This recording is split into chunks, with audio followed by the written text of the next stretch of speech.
man, look at this cable bill. Well, what if I told you that you could get home internet from Verizon? Verizon does home internet? Verizon does home internet. It's only $25 a month. All right, there we go. There we go. Fees. No equipment charge.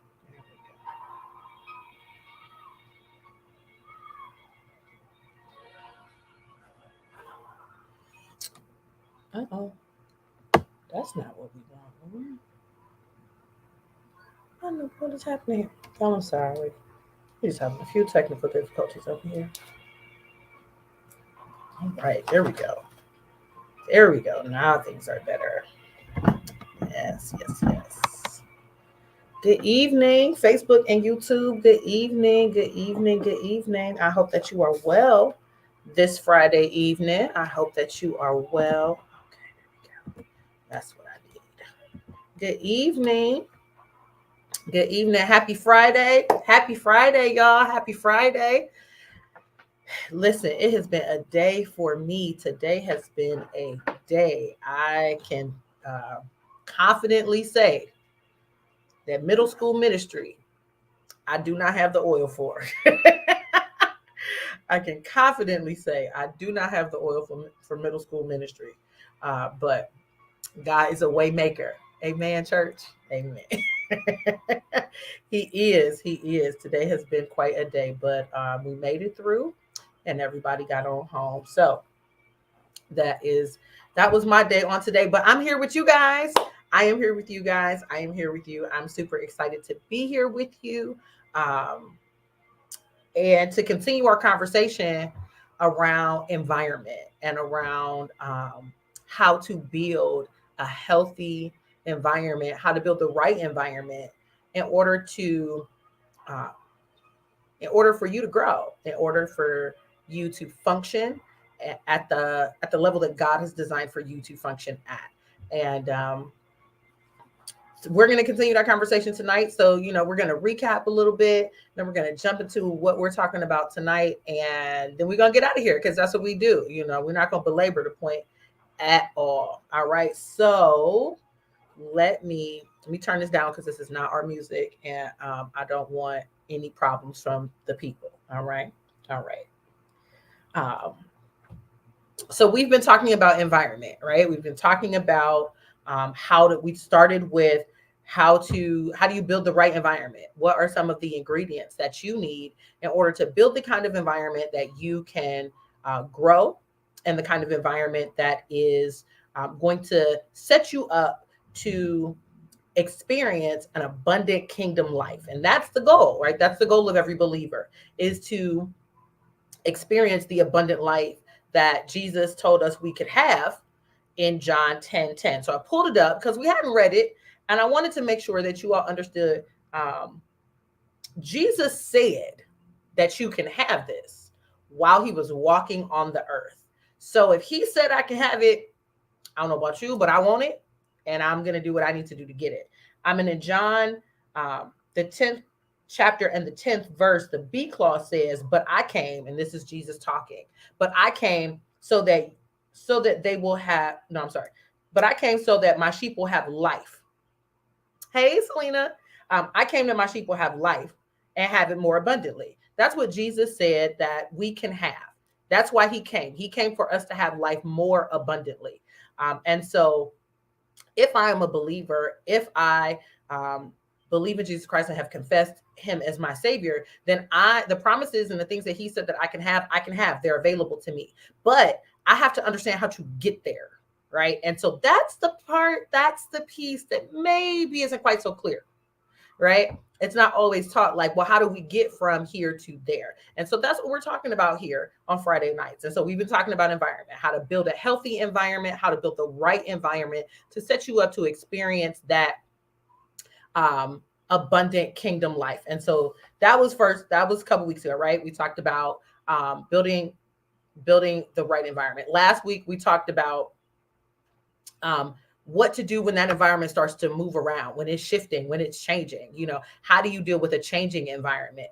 And we talked about some of the things that you could do, need to do in order to hold on and hang in while things in your life are shifting. Because even when things are shifting, there's always something that's not, and that is the Lord. He is unchanging. And so while everything else around me may be moving and shaking, I need to make sure that I'm grounded in him and holding on to him so that he can sustain me while things are shifting and moving around, right? So that was last week. So this week, what are we talking about? So this week was a little bit more challenging for me to prepare for you guys because this week we're talking about what do I need in my environment? And that's a very personal question. It's a very subjective question because what I need is not what you need. And what you need is not what I need, is not what the next man needs. It's not, so this is a very personal question. And I said, okay, well, I can't tell grown people what they need because everybody needs something different, right? So how am I going to put this together and come to you guys and share? And so, as I was in my prayer time yesterday, the Lord really started to help me figure out how I was going to do this. And so I got some stuff for y'all tonight, right? So we are talking about what do I need in my environment. All right. Yes, it's very personal. Yes, it's very subjective, but there's some things that are going to help everybody, no matter what you need and where you at and what you're doing. It's going to help you. And so I'm going to share with you guys mine, and prayerfully, to the glory of God, sharing some of the things that I've learned that I need in my environment may help you recognize some of the things that you need in your environment. And that's what we're going to do tonight. All right. So.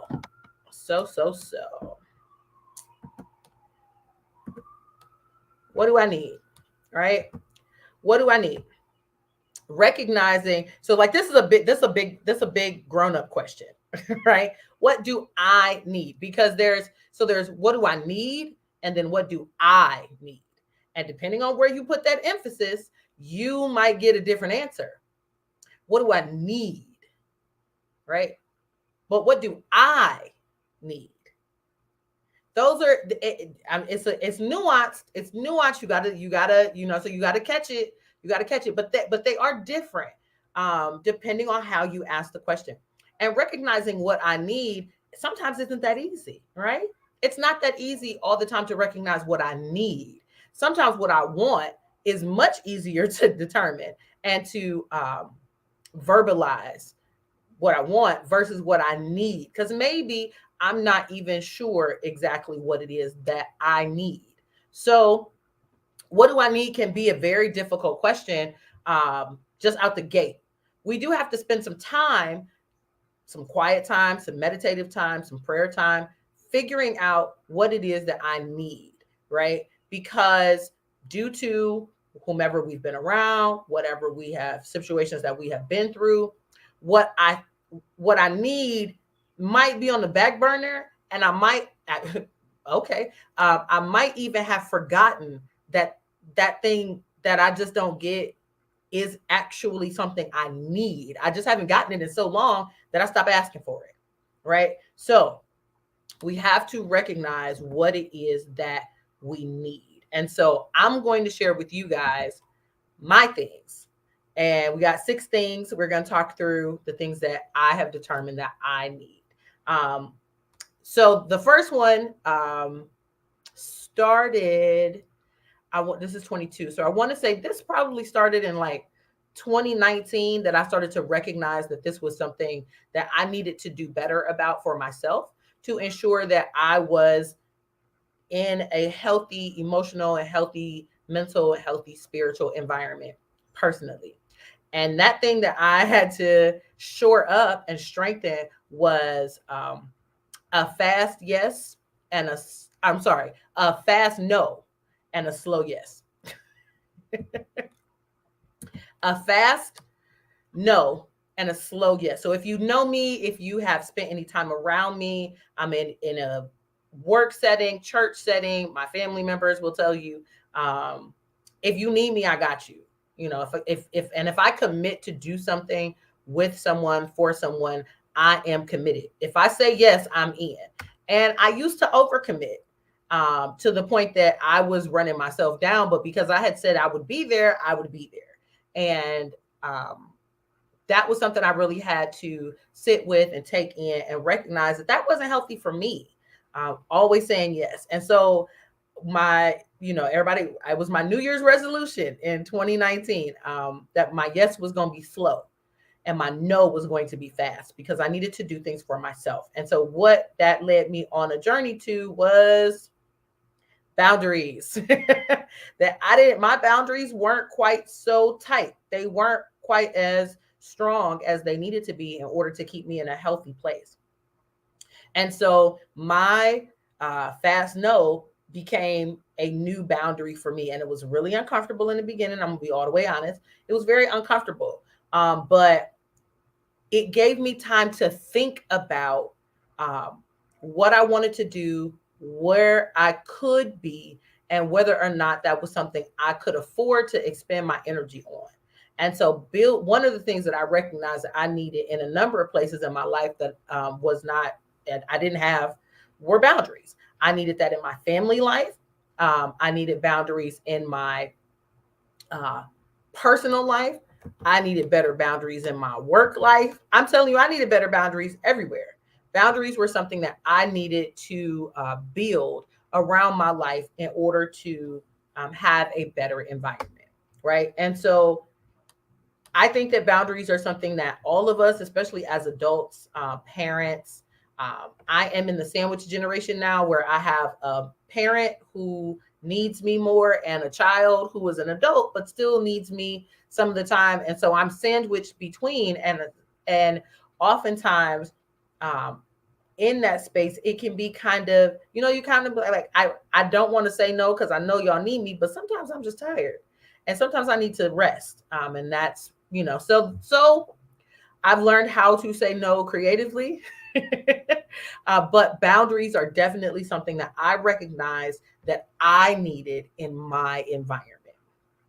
So the next thing that I recognize that I needed in my environment is it sounds a bit counterintuitive, but let me explain it to you. Okay. So I'm sure you've heard a lot of people talk about the need for balance. You need to have balance in your life, and, we got work-life balance. You want balance with your friend groups and balance in your relationships, and everybody's trying to get this balance, right?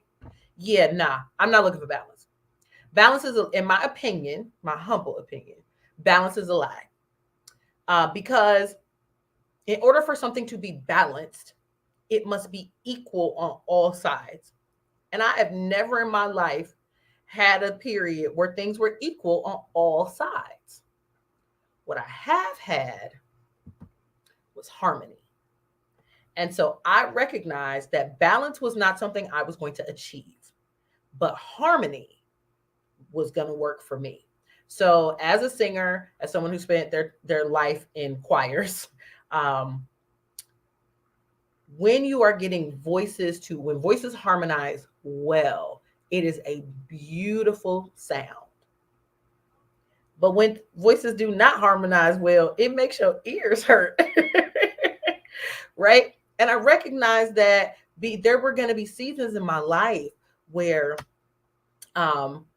I was going to need to put more over here and less over there, where this was going to need more of my attention, and this could handle less of my attention. And that ebb and flow of different areas of my life, I realized was creating a harmony that I could maintain.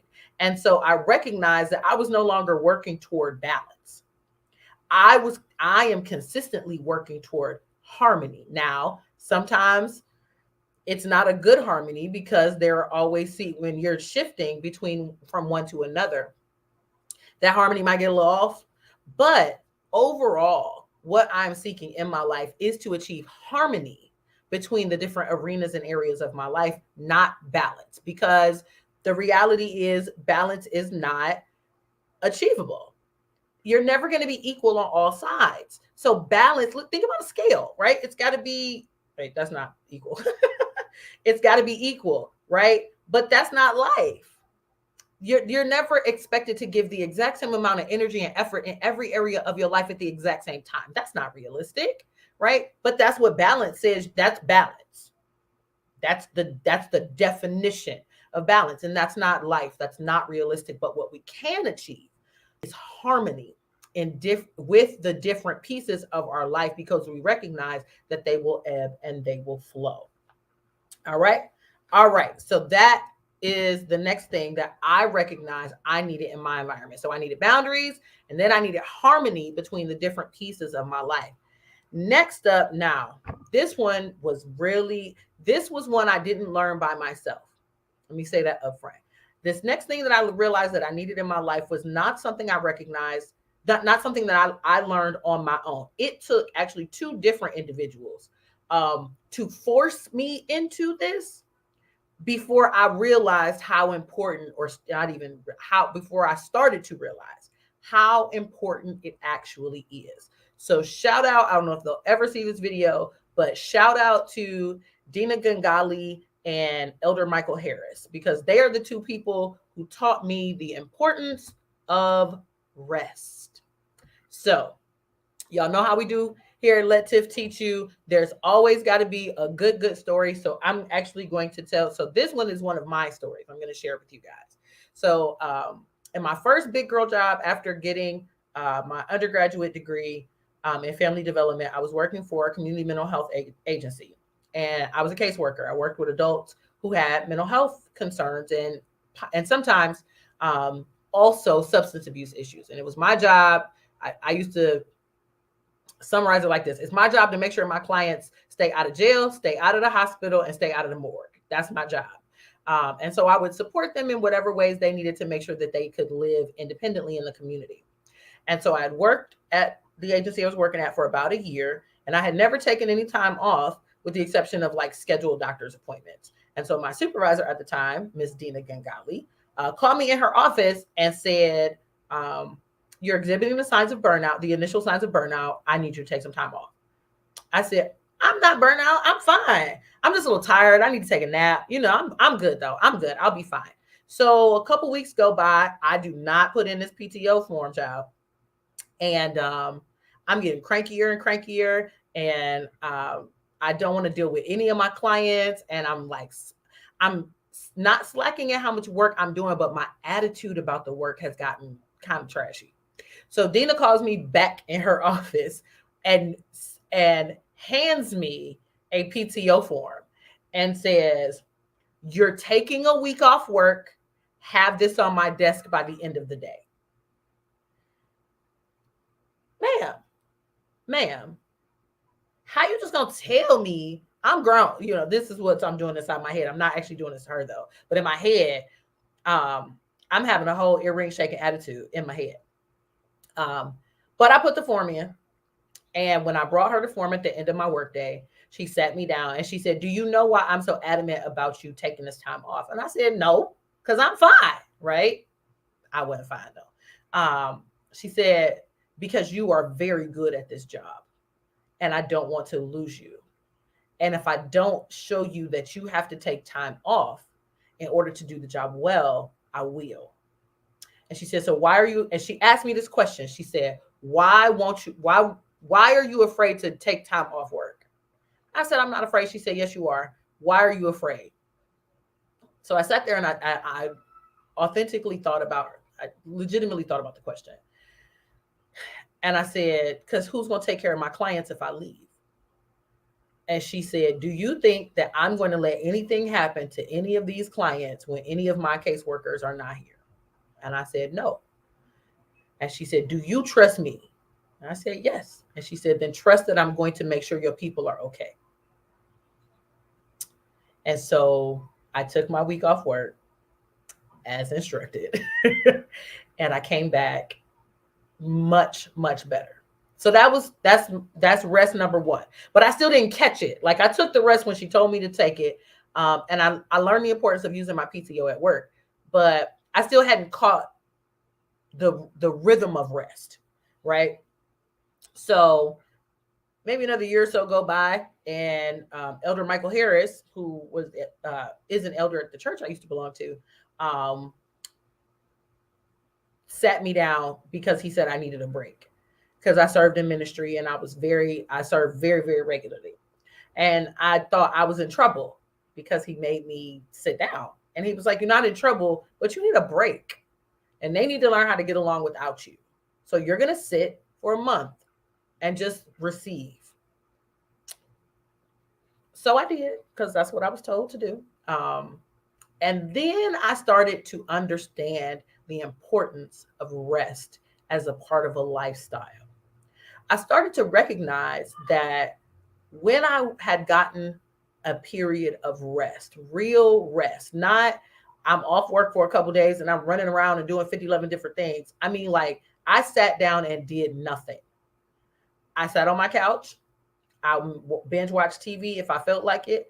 I sat on my porch and drank my coffee if I felt like it. I did not take a shower if I did not feel like it. I literally did nothing. And that was very difficult for me because that makes me feel unproductive and it makes me feel lazy. But I've learned that there are periods in your life where that is what you need to do, and you are going to need to rest. And so now I've learned that now I rest and I do it unapologetically. And I learned that that's something I need to do. I do not owe anyone an explanation as to why I need to go away. I don't owe anybody an explanation as to why I need to take some quiet time for myself. I don't owe anybody that. Unapologetically, I have to rest because there are seasons in my life where I have to run. And if I haven't rested when I was in a rest season, then when the run season shows up, I'm not ready. I'm not prepared. I do not have what I need to have if I've not rested when it was time to rest.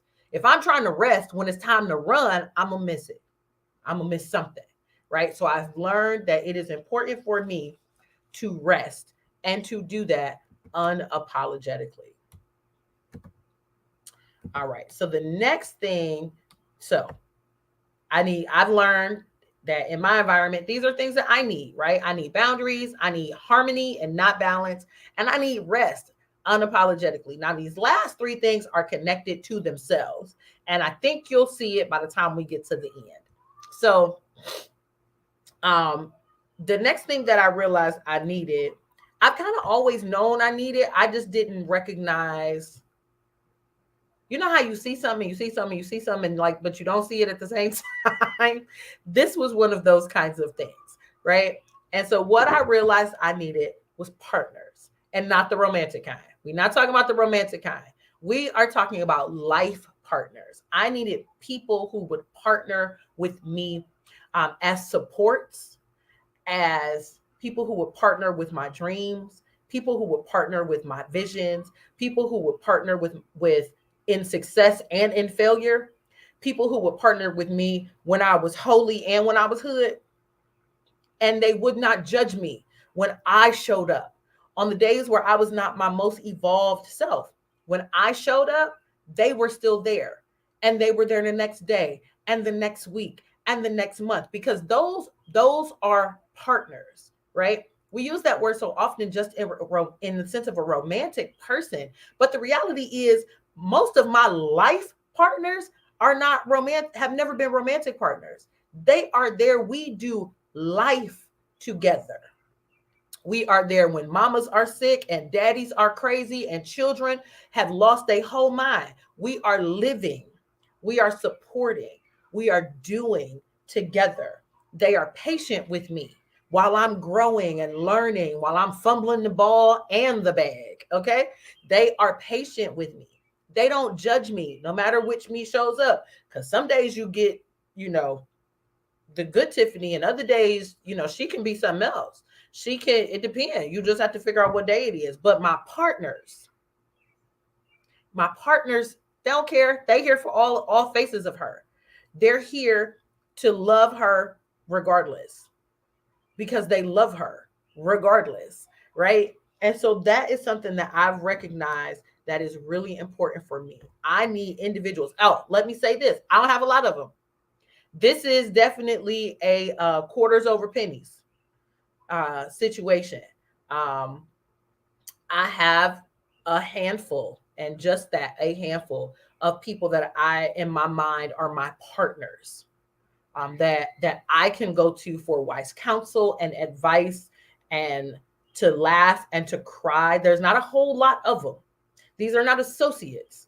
Partners are individuals who are going to dig into the trench with you, right?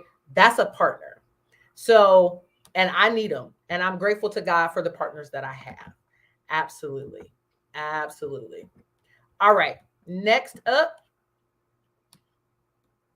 next up. I need coaches, right? Hi, Robin. Hey, James.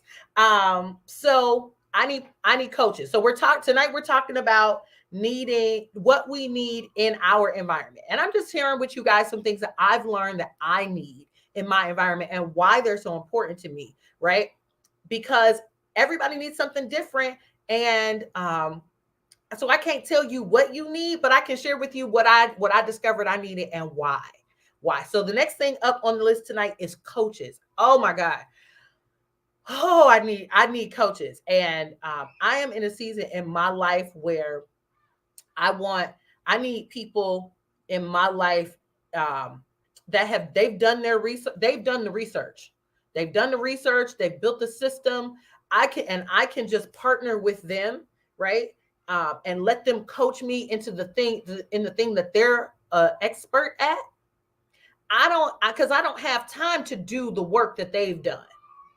You have to recognize when you've come to a place in your life where you don't have the time to do the work. So you have to pay somebody who's done the work to give you the short version.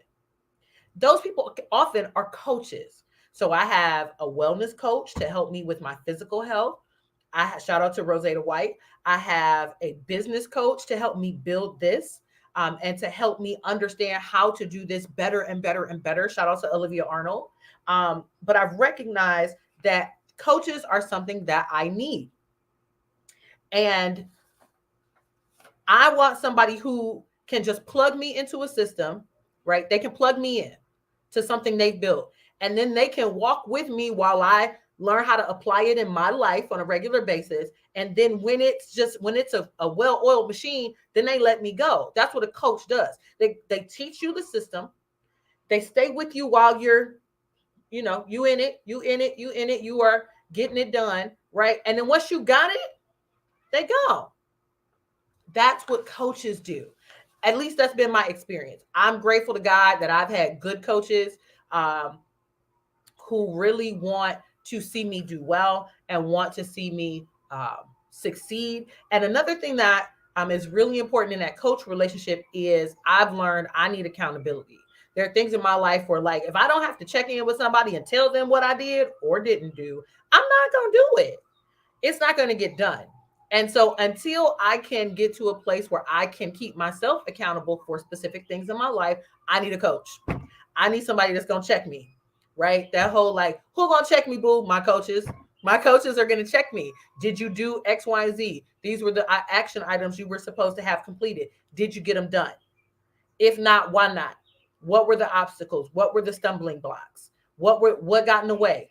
Did your plans have plans? That's what my coach Rosetta, my wellness coach, likes to say. So sometimes our plans have plans, and that's facts. But then what do you do when your plans have plans? You just don't do it. That's not an option, right? My coach makes sure that that's never an option for me.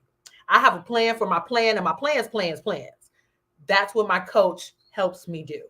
Yes, Miss Robin, exactly. Coaches equal accountability. And the reality, like I know I can hear y'all. I can hear y'all telling me I'm grown. I don't need nobody telling me what to do. But boo, sometimes you do. Because sometimes you don't have all the answers. I hear you, Jace. I hear you. Sometimes you need somebody to tell you what to do because maybe it's so foreign to you that you don't even know where to start. But it's something that you really want to do. You need somebody to walk you through that thing, right? And grown folks need other grown folks to make sure that sometimes that they're doing what they ought to be doing. There's no shame in desiring accountability as an adult. There's nothing wrong with that. Nothing at all. So, last one. Look at y'all. We are doing great on time. I definitely want to make sure that I do not keep you guys here I want to stay right around 30 minutes. And so I'm really excited that we've been able to do that these last couple of weeks. So the last one, the last thing that I recognize that I need in my life to ensure that I have a healthy environment mentally, spiritually, and emotionally is community. So partners, right? Coaches, right? Sounds like community. Sounds like I have people in my life who love me, period. They love me on my good days and my bad days. They love me when I'm hitting the mark and when I'm not hitting the mark. They love me when I need to vent so I don't cut somebody else out. They love me, right? My community is there with me and for me. And because I have taken the time to build community, when I'm with them, I am able to be authentic. I'm able to be vulnerable because they are, like Robin said, they are my safe space, right? This is the place where I can be myself. And I don't have to be ashamed of who I am because they know me and they love me. Community has been absolutely vital for me as I have gone about building what is the right environment for me, right? Because again, when we're talking about building the right environment, it is going to look a little bit different for each and every one of us, right? But there are some things that no matter who you are, no matter how old you are, you need in your environment, right? These are the 6 things that stuck out to me that I wanted to make sure I shared with you guys. I hope that some of these you may find some wisdom in some of these and recognize that they might help you build the right environment. Absolutely, James. The replay is going to be here in a few minutes. When I finish, then the replay will be here, so you can go back and watch the replay from the top, so you can get all of the tips on things that you may need in your environment. And on that note, that's a great segue. If you are not following Lessons from the Garden on Facebook or Lessons from the Garden on our YouTube channel, I would love, love, love if you would like, follow, and subscribe. And you know what? Would you do me a favor and share this video with a friend? Share this video on your page. I am here every Friday night at 8, and we are talking about how we get to that abundant kingdom life. Jesus, in John 10:10, Jesus promised that he came for us to have an abundant life. But sometimes we just don't know how to get there. And so we're going to be talking about it on Friday nights. How do we get there? We've been talking about environment. Next, in a couple of weeks, we're going to shift gears and we're going to start talking about function.